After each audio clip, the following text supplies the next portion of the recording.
இயேசுவின் நாமத்தினாலே இந்த மதிய வேளையிலே உங்களை அன்போடு கூட வாழ்த்துகிறேன். உயவனே என்ற நிகழ்வின் அடிப்படையிலே ஜெபத்தின் மேன்மையை குறித்து நாம் தியானித்துக் கொண்டே இருக்கிறோம். இன்றைக்கும் தானியேல் தீர்க்கதரிசியின் புஸ்தகம் 8ஆம் அதிகாரத்தை நாம் வாசிக்கின்ற பொழுது, தானியேல் கர்த்தருக்கு முன்பதாக காத்திருந்த போது ஆண்டவர் வரும் காரியங்களை குறித்து தானியேலுக்கு தரிசனம் கொடுத்த ஒரு உன்னதமான அனுபவத்தை நாம் பார்க்க முடியும்.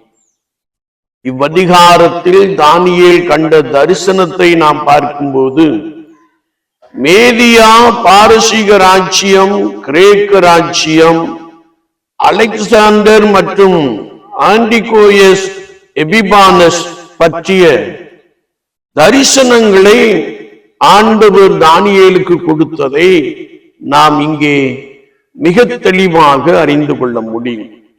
அவர் கண்ட தரிசனத்திலே ஆட்டுக்கடாவின் 2 கொம்புகள் என்பது மேதியா பெர்சியாவின் சாம்ராஜ்யத்தை குறிக்கிறது. மேற்கு திசையிலிருந்து வந்த அந்த ஆட்டுக்கடாவை வென்று அதன் கொம்புகளை உடைக்கின்ற காட்சியை குறித்து வேதம் சொல்லுகிறது. இது கிரேக்க சாம்ராஜ்யத்தை குறிக்கிறது. அலெக்சாண்டர் த கிரேட் என்பதை நாம் வரலாற்றிலே படித்திருக்கிறோம். அவரை குறித்த ஒரு தரிசனமாக பரிசுத்த வேதாமத்திலே நாம் அறிந்து கொள்ள முடியும்.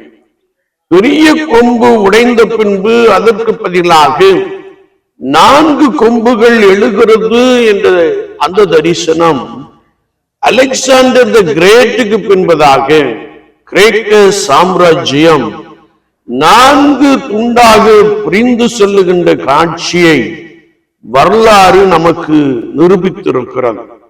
அது மாத்திரமல்ல, அந்த 4 கொம்புகளில் ஒரு சிறிய கொம்பு எழுந்து மிகவும் வலிமை பெறுகிறது என்ற அந்த தரிசனம், அது தேவாலயத்தையும் தேவ ஜனங்களையும் துன்பப்படுத்தப்படுகின்ற இந்த காட்சியை நாம் பார்க்க முடியும்.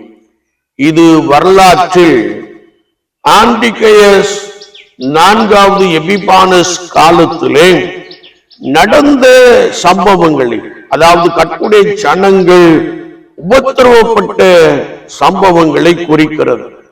2300 நாட்கள் என்பது தேவன் துன்பத்திற்கும் சோதனைக்கும் ஒரு எல்லையை வைத்திருக்கிறார், அல்லது போராட்டத்தின் நாட்களுக்கு ஒரு எல்லையை குறித்திருக்கிறார் என்பதை வேத வாக்கியங்கள் மிக தெளிவாக கற்றுக் கொடுக்கிறது. இந்த 8ஆம் அதிகாரத்தின் ஆவிக்குரிய நிலைப்பாடு என்னவென்றால், உலக ராஜ்யங்கள் எழும்பும் விழுந்துவோம். உதாரணமாக உலக சாம்ராஜ்யங்களை நாம் பார்த்து கொண்டே இருக்கிறோம். 1ஆம் உலகப் போரிலே இங்கிலாந்து தேசம் வல்லரசாக காணப்பட்டது.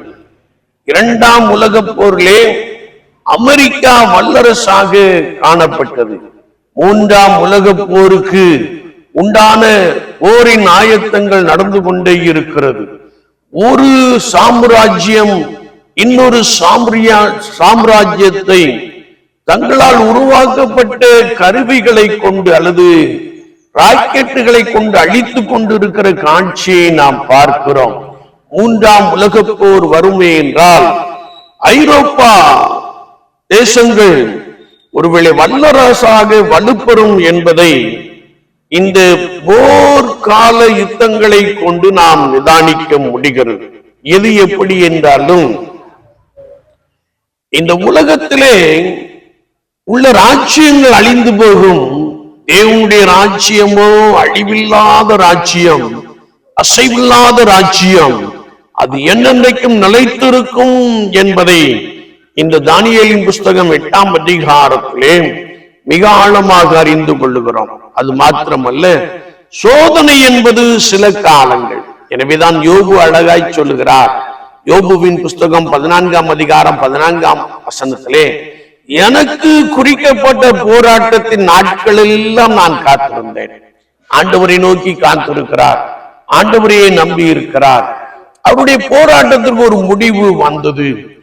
அவருடைய முன்னிலைமையை பார்க்கலும் பின்னிலைமையிலே இரண்டுத்தனையான ஆசீர்வாதங்களை பெற்றுக் கொண்டார். எனவே உபத்திரவம், வேதனை, சரீர பலவீனங்கள், பாடுகள் என்பது நிரந்தரம் அல்ல. அது ஒரு குறிப்பிட்ட நாட்கள். ஆனால் ஆண்டவர் அற்புதம் செய்கிறவர் என்பதை அதன் மூலமாக நாம் அறிந்து கொள்ளுகிறோம். அது மாத்திரமல்ல, தேவனே எல்லாவற்றையும் ஆளுகிறவர், சகலத்தையும் ஆளுகிறவர், அவர் மகத்துவத்தை அணிந்து கொண்டிருக்கிறவர் என்பதை நாம் பரிசுத்த வேதாகமத்தின் மூலமாக மிக ஆழமாக அறிந்து கொள்ளுகிறோம். என்னை கேட்டுக்கொண்டிருக்கிற என் அன்பு சகோதரனே, சகோதரியே, மிகுந்த பரிசுத்தத்தோடு கர்த்தருக்கு பிரியமாய் வாழ்ந்து கர்த்தருடைய சமூகத்திலே உபவாசத்தோடு கூட காத்திருக்கின்ற பொழுது ஆண்டவர் எதிர்கால சம்பவங்களை குறித்து உங்களோடு என்னோடு பேச அவர் போதுமானவராக இருக்கிறார். நாம் காத்திருக்கின்ற பொழுது தரிசனங்களை கொடுத்து நம்மை வழிநடத்த போதுமானவராக இருக்கிறார்.